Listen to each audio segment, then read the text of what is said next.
90 రోజుల కోర్సు పూర్తి చేస్తే చాలు 100% ప్లేస్మెంట్ సపోర్ట్ తో సాఫ్ట్వేర్ జాబ్ మీ సొంతం. వెంటనే కోడ్ జ్ఞాన్ డెస్టినేషన్ ని సంప్రదించండి.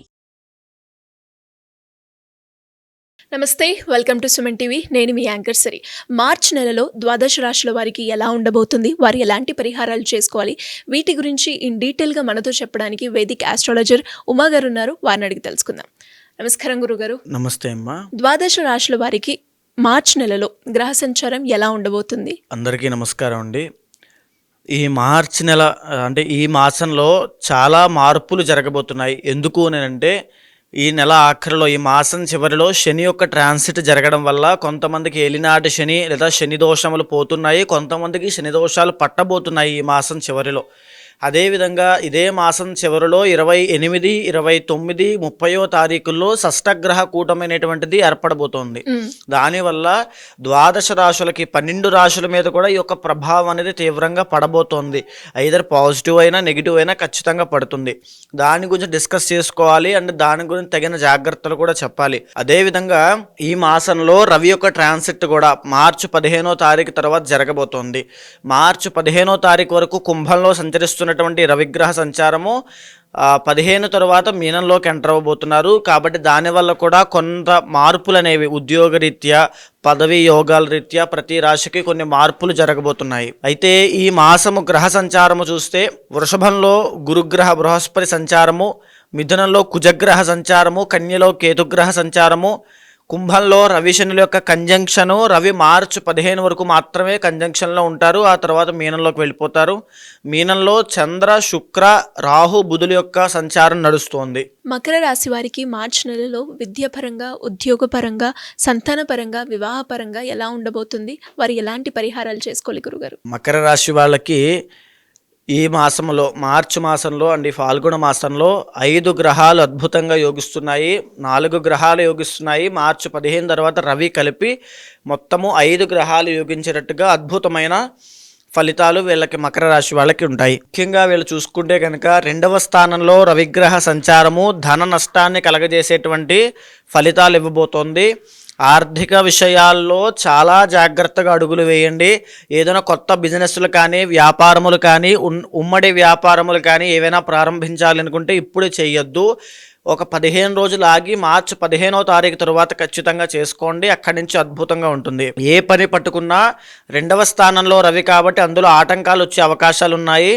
మార్చి 15వ తారీఖు తర్వాత 3వ స్థానంలోకి రవి వెళ్ళిన తర్వాత అక్కడి నుంచి రవి బలము అంది, అక్కడి నుంచి మీరు పట్టుకున్న ప్రతి పని కార్యాజయము, కార్యసిద్ధి కలిగే అవకాశాలు ఉంటాయి. సో 15 రోజుల పాటు అగ్రెసివ్గా ఎలాంటి పనులు పెట్టుకోవద్దు.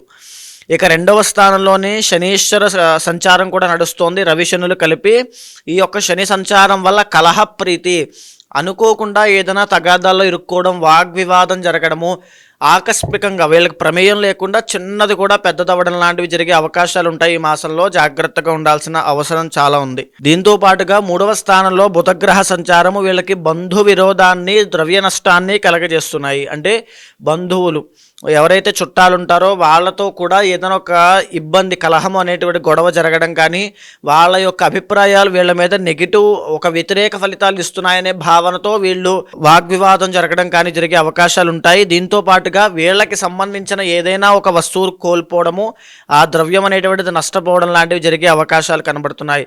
3వ స్థానంలోనే శుక్రుడు అద్భుతంగా యోగిస్తున్నాడు కాబట్టి ఐశ్వర్య ప్రాప్తి, వస్త్ర ప్రాప్తి, అదేవిధంగా వస్తు ప్రాప్తి, నూతన వస్తువులు మళ్ళా కొనుగోలు చేయడము, లేకపోతే గొప్ప ఐశ్వర్యాన్ని, డబ్బుని, ఆకస్మిక ధనలాభాన్ని చూడడం కూడా జరిగే అవకాశాలు ఉన్నాయి.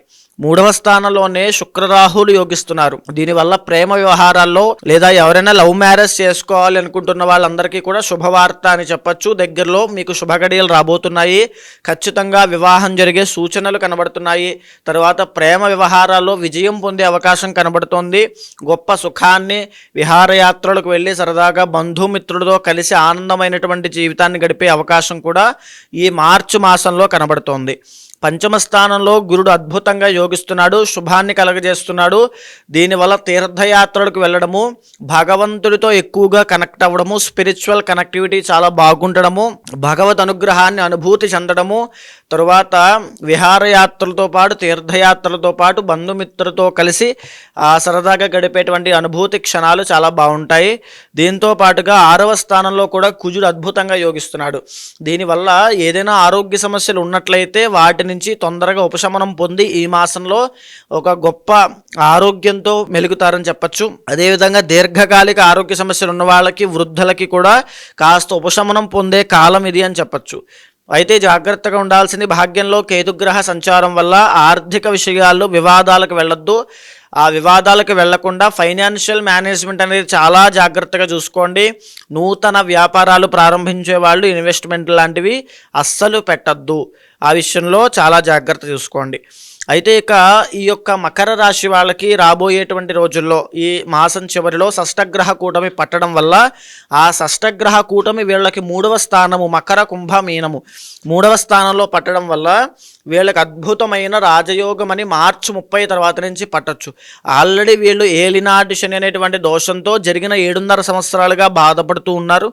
అది మార్చి 30తో వెళ్ళిపోబోతోంది. వెళ్తూ షష్టగ్రహ కూటమి 3వ స్థానంలో పట్టడము అద్భుతమైన రాజయోగము. చేతి వృత్తి వ్యాపారం చేసుకునే వాళ్ళు, సినిమా రంగంలో ఉన్నవాళ్ళు, తరువాత చెప్పాలంటే ఈ యొక్క రాజకీయంలో ఉన్నవాళ్ళు, కళారంగంలో పనిచేసేవాళ్ళు, మీ స్కిల్ మీద ఆధారపడే వాళ్ళు, క్రియేటివ్గా ఆలోచించే వాళ్ళు, తర్వాత బిజినెస్లో ఉన్న వాళ్ళందరికీ కూడా రాబోయే రోజుల్లో రాజయోగం పట్టబోతోంది. ఇంటర్నల్ జాతకంలో మీకు కనుక యోగము లేకపోతే, ఏవైనా ఇబ్బంది పెట్టేటువంటి దోషాలు ఉన్నట్లయితే ఈ రాజయోగాన్ని పరిపూర్ణంగా మీరు అనుభవించలేకపోవచ్చు. కాబట్టి ఇంటర్నల్ జాతకం చూసుకుని తగినటువంటి శాంతి పరిహారములు ఆచరించి మీకు తగినటువంటి ప్రయత్న బలాన్ని కూడా పెంచండి. ఎఫర్ట్స్ పెంచినట్లయితే ఆ రాజయోగాన్ని పరిపూర్ణంగా అనుభవిస్తారు.